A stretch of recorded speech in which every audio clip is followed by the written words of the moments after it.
A Look at Finance is underwritten by Janney Montgomery Scott, trusted advisors for generations.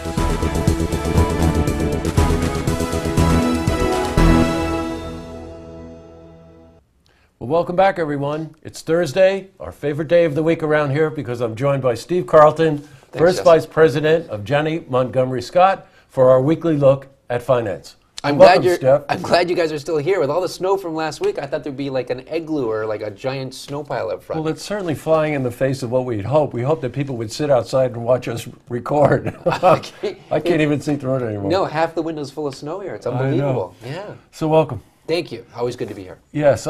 Interesting news this week, but let's start off with look at the stock market. Yeah. So far so good. Market's up today, closed to the high side, and it's good and encouraging news because there's a lot of nervousness in the market with earnings coming out, and people were saying what's going to happen. Oil prices are going higher. Some negative news. Some of the numbers coming out in the last week haven't been particularly positive, but overall we ended up positive today. HP's earnings came out, Hewlett-Packard came out to the upside surprise, which was good news. And we're at the end of options expiration. So people that buy and sell options, they have to fill those orders. And so that generally is a positive thing. So if we finish today positive, which we did, there's at least a 50% chance we should close tomorrow positive, which would be great news to end the week. Well, that's a great indicator. And of course, we have some media-related news today, which probably doesn't make a heck of a lot of sense. At least it never did before, but now it does. Yes. $19 billion for WhatsApp. I asked the same question. WhatsApp. It's amazing to us because we've talked about some of the applications and some of the things that have come out in the last few years that are gone. Friendster and MySpace and some of these other things. And this pair of gentlemen that just sold the WhatsApp application to Facebook for $19 billion. This is something that really didn't exist 5 years ago. I know. And these two guys out of nowhere, kind of like Microsoft, Bill Gates in the garage, starting out in the 90s. And created this application, and it's the next big thing, and Facebook got a hold of it, and it's a huge deal. Well, despite the numbers are so astronomical, it doesn't even make sense. But I laughed this morning because a report I heard this morning on NPR was like, Facebook is for old people, so I think I should sign up for Facebook finally. What do you think? If you haven't already, now's the time to do it. I think they have a discount if you have an ARP card. That's really good. I'm tempted to say WhatsApp Doc because I'm thinking of Bugs Bunny. You wouldn't even know who that is. No. I had a lot of clients ask me that the other day because we put all these things up about the different deals that are coming and things, and they're like, what is this? And I'm like, it'll be old news in a year. Yeah. So let's talk some local economy. The casino debate in this city could not be any hotter. Oh, and it couldn't be more difficult. The casinos had a real rough week. The downtown business group, Saratoga's, had a chance to kind of respond to some of the questions about what they thought about having casino come in. And what it really clearly seems to show is there's a lot of negativity about what this will mean for Saratoga. The people have spoken in a lot of different venues, whether it's City Hall or whether it's through the DBA, and Downtown Business Association, and they all seem to be coming back, the majority of them, to the negative to bringing a casino here. That surprises you on the surface because you would think, now, it seems to boil down to three issues to me. It seems to boil down to commerce, quality of life, and then demographics. Yeah. Now, what's your take on that? Well, let me use the words a little differently. Let's go the other way. So the demographics is crime. People are very concerned about what it means. Some of the casinos in other states, real crime issues, the demographic, bringing on poverty in the community. And it's overwhelming. And so the addiction through gambling and some of the negatives that come out of that, I think there's a real concern about how that would affect the community. When you talk about commerce in Saratoga, there's a real feeling that whatever happens out there, the casino's not really going to come back to Saratoga. And there's a lot of really valid arguments for that, saying people that drive out in the buses that go there, they're not necessarily going to come to Saratoga for dinner. Now, people for the casino are going to say, well, wait a second, Saratoga's a destination, and they will. So this argument isn't over, but it's very clearly tilting towards the negative. And I guess, we broadcast the Saratoga City Council meetings every week, as you know. And the one other thing that caught us by surprise was the quality of life, that they feel that will change the nature of downtown if it becomes known as a gambling town.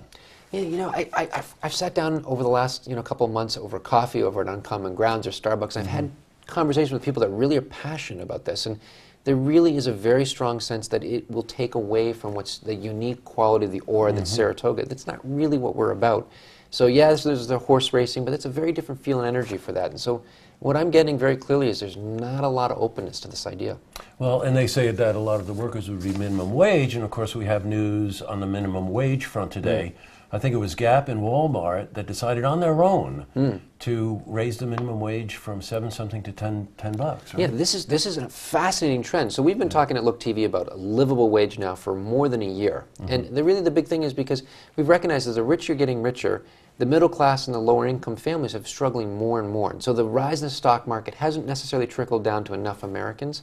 I think it's fascinating that there's this initiative by companies like Gap and by companies like Walmart saying we're going to examine the minimum wage and we're going to incrementally change it and bring it up to a more livable wage. This isn't going to stop with just one or two companies. I have a feeling that you're going to see other companies across the country adopt a similar policy. You know, and it's a bit of a catch-22, right? Because I was thinking about and talking to some small business owners in Glens Falls and also in Saratoga. So a major corporation like Walmart raises it to $10 an hour, but what does that mean then for small business? Retail businesses on the main streets in Saratoga, Glens Falls, Hudson Falls, wherever they might be, you know, they would have to match that number.